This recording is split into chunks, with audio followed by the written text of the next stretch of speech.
கங் கணபதியே நம. அனைவருக்கும் வணக்கம். கந்த புராணத்தின் இந்த பதிவை உங்களுடன் பகிர்ந்து கொள்வதில் மிக்க மகிழ்ச்சி அடைகிறேன். இச்சாசக்தியாகிய வள்ளியும் கிரியாசக்தியாக தெய்வானையும் விளங்க ஞானவேல் தாங்கி மயில் வாகனத்தில் வலம் வரும் முருகப் பெருமானை நம் மன வாகனத்தில் ஏற்றி வைப்போம். 16 பேறுகளையும் தன் 12 கைகளாலும் வாரி வழங்குவான் நம் வடிவேலன். கந்த புராணம் 6 தக்ஷகாண்டம். அதில் 22 ஜலந்தரன் கதை. தக்ஷ பிரஜாபதியே, பரமேஸ்வரரை பற்றிய மற்றொரு வரலாற்றையும் உனக்கு இப்போது நான் கூறுகிறேன். அவற்றையும் நீ அக்கறையோடு செவி கொடுத்து கேட்பாயாக. முன்பொரு சமயம் தேவேந்திரன் கர்வம் பிடித்த மனதோடு ஸ்ரீ மகேஸ்வரனை வணங்கி வழிபடுவதற்காக கைலயங்கிரியை நோக்கி புறப்பட்டு வந்தான். அப்போது அம்மையப்பன் தாமே தலைமை கன வடிவத்தில் தம் மாளிகை வாசற்படியில் வந்து காவலராக நின்று கொண்டார். அப்போது அங்கு வந்த தேவேந்திரன் மாளிகை வாசற்படியில் நின்று கொண்டிருக்கும் அவரை நோக்கி, மகேஸ்வரனை பார்ப்பதற்கு உகந்த நேரம் எது என்று ஆணவத்தோடு கேட்டான். அதற்கு பதிலேதும் கூறாமல் சிவபெருமான் அவனை கோபத்துடன் பார்த்தார். அப்போது இந்திரன் அவர் மீது தன் கையிலிருந்த வஜ்ராயுதத்தை எடுத்து பிரயோகித்தான். கற்பாறை போன்ற உறுதியான அவருடைய மார்பில் வந்து விழுந்த அந்த வஜ்ராயுதம் ஏராளமான தீப்பொறிகளை கக்கிய வண்ணம் அதி விரைவில் பொடி பொடியாக சிதறி போய்விட்டது. உடனே மகேஸ்வரர் ருத்ர வடிவத்தை எடுத்து கொண்டார். அப்போது அவரை இன்னார் என்று அறிந்து கொண்ட தேவேந்திரன் அளவு கடந்த பயத்தால் தேகமெங்கும் நடுநடுங்கி அவரை வணங்கினான்.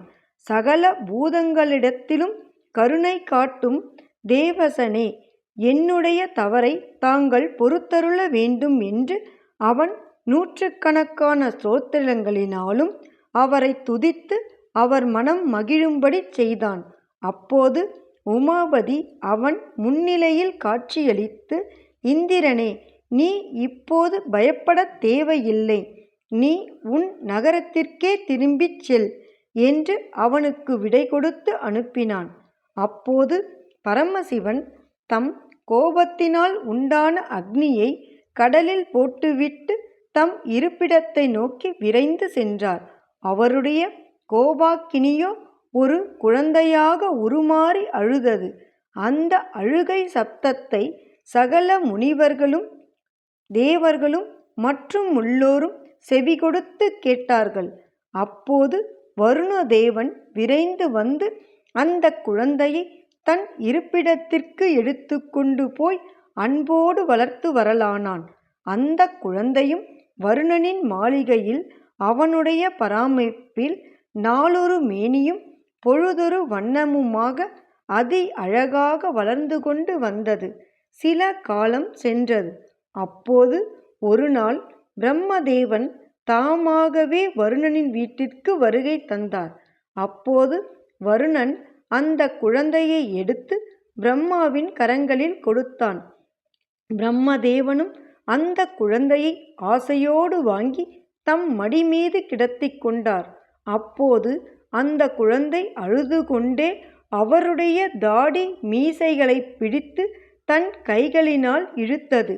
உடனே பிரம்மா, இந்த குழந்தை சாதாரணமானது அல்ல, இவன் என்னையும் மகாவிஷ்ணுவையும் கூட யுத்தம் புரிந்து வென்றுவிடப் போகிறான். இவனுக்கு எப்படிப்பட்ட ஞானிகளின் சாபத்திற்கு அஞ்சி நடுங்கும் அவசியம் இருக்காது. இன்று 3 உலகங்களிலும் ஜலந்தரன் என்று பிரக்யாதி அடையப் போகிறான். துணிச்சலும் வீர தீரமும் மிகுந்திருக்கும் இந்த சிறுவன் தேவர்களுடைய நகரத்தை வென்று அசுரர்களுக்கு அளிக்கப் போகிறான் என்று கூறினார். பிறகு அவர் அங்கிருந்து தம் இருப்பிடத்தை நோக்கி புறப்பட்டு சென்று விட்டார். அதன் பிறகு அந்த குழந்தையான ஜலந்தரன் வருணனின் குடிலில் மேலும் சிறிது காலம் வளர்ந்துவிட்டு அங்கிருந்து கொடிய அசுரர்களுடன் சேர்ந்து கொண்டு பூவுலகை நோக்கி வந்தான். அவன் சகல திக்பாலர்களையும் போரிட்டு வென்று தேவர்களின் மாட மாளிகைகளை எல்லாம் பறித்து அசுரர்களுக்கு கொடுத்துவிட்டு மயன் என்னும் அசுர சிற்பியினால் நிர்மாணிக்கப்பட்ட ஜலந்திரம் என்னும் பட்டணத்தில் பகைவர்கள் அனைவரையும் வென்று அதி பராக்கிரமசாலியாக வாழ்ந்து வந்தான். சில காலத்திற்கு பிறகு அவன் காலநேமி என்னும் அசுரனின் பெண்ணாகிய பிருந்தை என்பவளை திருமணம் செய்து கொண்டு மகிழ்ச்சி பெருக்கில் திளைத்திருந்தான். பல காலத்திற்கு பிறகு மேருமலை சாரலில் தேவர்கள் வசித்து வருவதை கேள்விப்பட்டு அவன் அந்த இடத்தை நோக்கி விரைந்து சென்று அத்தேவர்களோடு யுத்தம் புரிந்து அவர்களை வென்றான். அப்போது தேவர்களோடு யுத்தத்தில் உதவி புரிவதற்காக வந்த மகாவிஷ்ணுவோடு அவன் 20,000 வருஷங்கள் தொடர்ந்து யுத்தம் புரிந்தான். அதனால் மகாவிஷ்ணு மிகுந்த களைப்புற்று அவனோடு மேற்கொண்டு போரிட முடியாமல் களைத்து சோர்ந்து விட்டார். அதை கண்ட ஜலந்தரன் அவரோடு யுத்தம் புரிய முனையாமல் அவரை விட்டுவிட்டான்.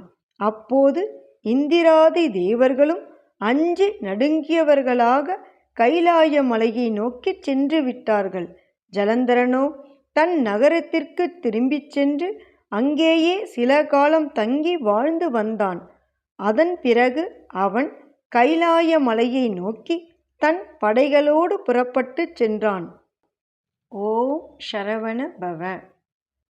எண்ணிய பொருளை அருளச் செய்யும் கந்த புராணத்தை காதலுடன் இப்புவியில் படிப்போர் கேட்போர் நினைப்போர் யாவரும் பசு பத்தினி உறவினர் புத்திரன் ஆகிய அனைவரோடும் ஆனந்த வாழ்வை வாழ்ந்து இந்திரனைப் போல தலைமைத்துவமும் இன்பமும் மிக்க வாழ்வையும் வாழ்ந்து இறுதியில் பரமானந்த நிலையாகிய சிவபத பேரும் பெறுவர். வேலும் மயிலும் சேவலும் துணை. கந்த புராணத்தின் தொடர்ச்சியை தொடர்ந்து கேட்க நமது ஆர்கேஎன் காலம் சேனலை சப்ஸ்கிரைப் செய்து பெல் ஐகானையும் கிளிக் செய்யுங்க. இந்த பதிவினை நமது ஆன்மீக அன்பர்கள் அனைவருக்கும் மற்றும் புராணங்களை கேட்க விரும்புபவர்களுக்கும் ஷேர் செய்யுங்க. பிடித்திருந்தா மறக்காம லைக் பண்ணுங்க, கமெண்ட் பண்ணுங்க. தொடர்ந்து கேட்பவர்கள் அனைவருக்கும் எனது மனமார்ந்த நன்றி. நாளையும் வருவான் நமது வடிவேலன்.